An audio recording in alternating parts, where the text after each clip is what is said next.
الان به من گفتن که مهمان دیگر برنامه رو داریم، دادا جان عطاالله رو که رهبر سازمان یا جنبش وطندار هستن از برلین آلمان. متاسفانه به شکل تصویری نه، روی تلفن رو هرچی تلاش کردن متاسفانه از راه تصویری نشد. درود بر شما آقای عطاالله، صدای ما رو دارید؟ درود بر شما. بله. خب ما خیلی صحبت می‌کردیم پیش از اینکه شما برسید، نمیدونم تا کجا دنبال کردید، ولی سوال اول که در واقع به نظر من سوال اصلی این برنامه هست این هست که اتهامی که علیه این 9 فرد سرشناس در تاجیکستان اعلام شده که تلاش هست برای کودتا در کشور، همینطور خیانت به وطن، از دید شما چه بنیه و چه پایه‌ای داره؟ به نظر من ایدار کردن یک گروهی کلان سیاستمداران تاجیکستان با بهانه کودتا اساسی جدی ندارد.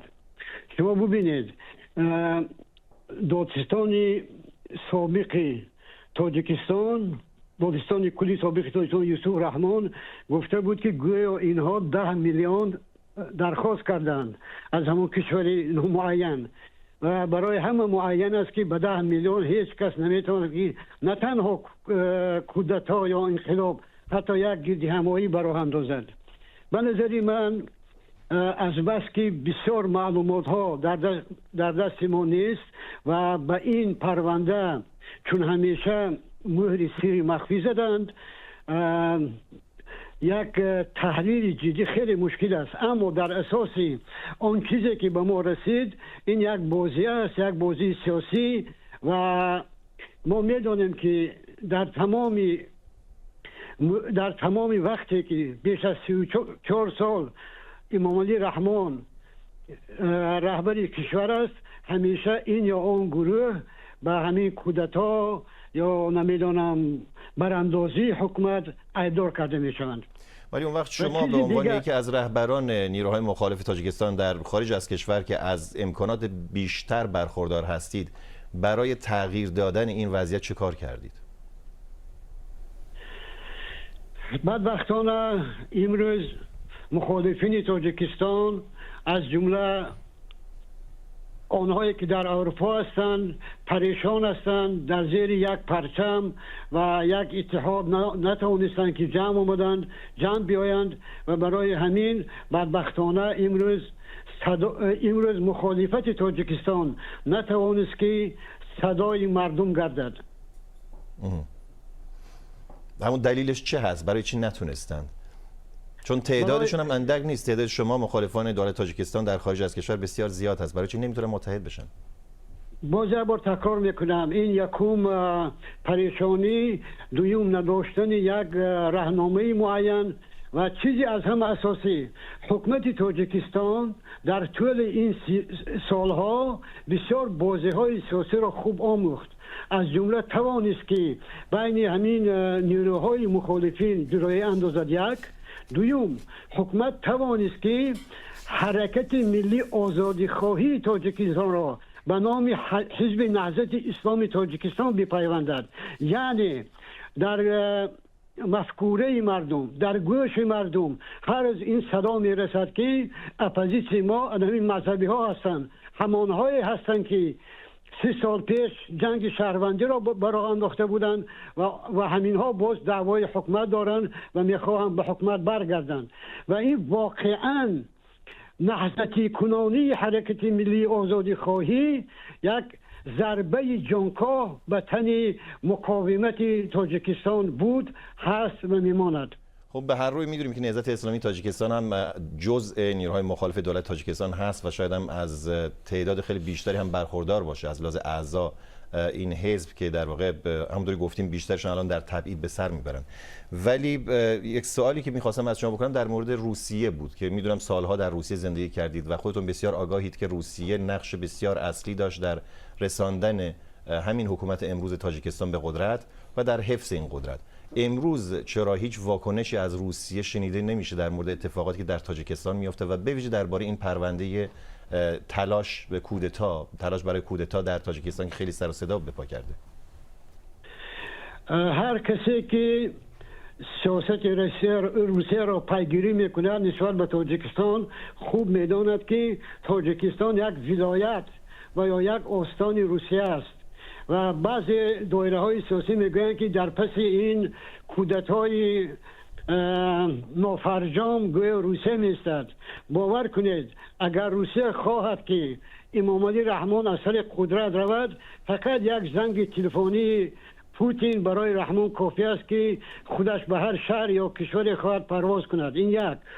دوم، شما ببینید این قهرمانایی که برای این کودتا انتخاب کردند، بیشتری آنها را من خوب میشناسم و اطمینان دارم که اگر یک نفر، من نمیدانم، معجزه شود و مهدی پیدا شود یا یگان نفر دیگری و کلید دفتری کاری امام علی رحمان را با آنها سپرد، هم آنها میگویند که نه آقا جان قربان شما، من نمیخواهم به این حجره یا به این قصر یا به این کوشک وارد شوم.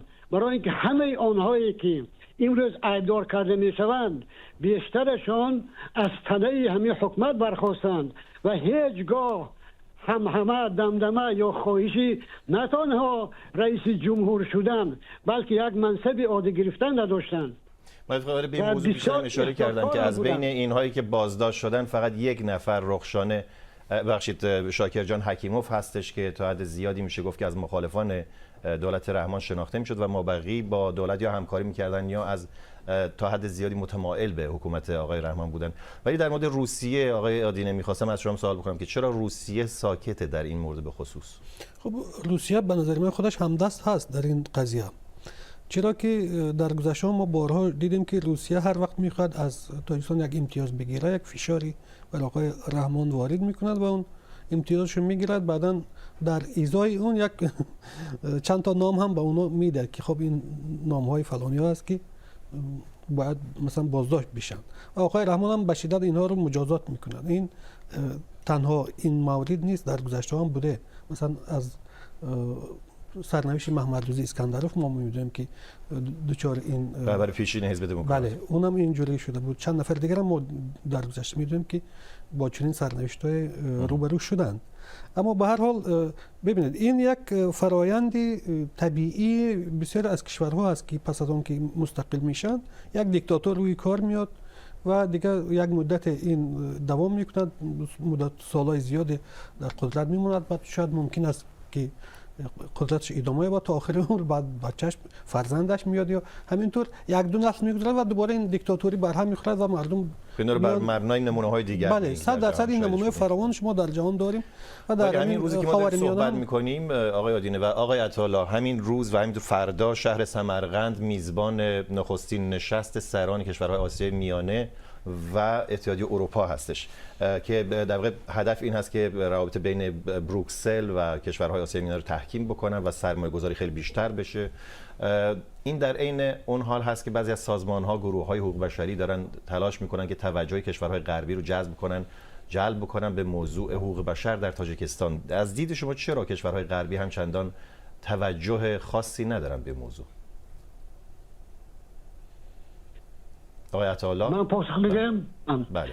بدبختانه کشورهای کوچک مثل تاجیکستان برای اصلا اروپا یا ابرقدرت‌های دیگر عجایب نیستند.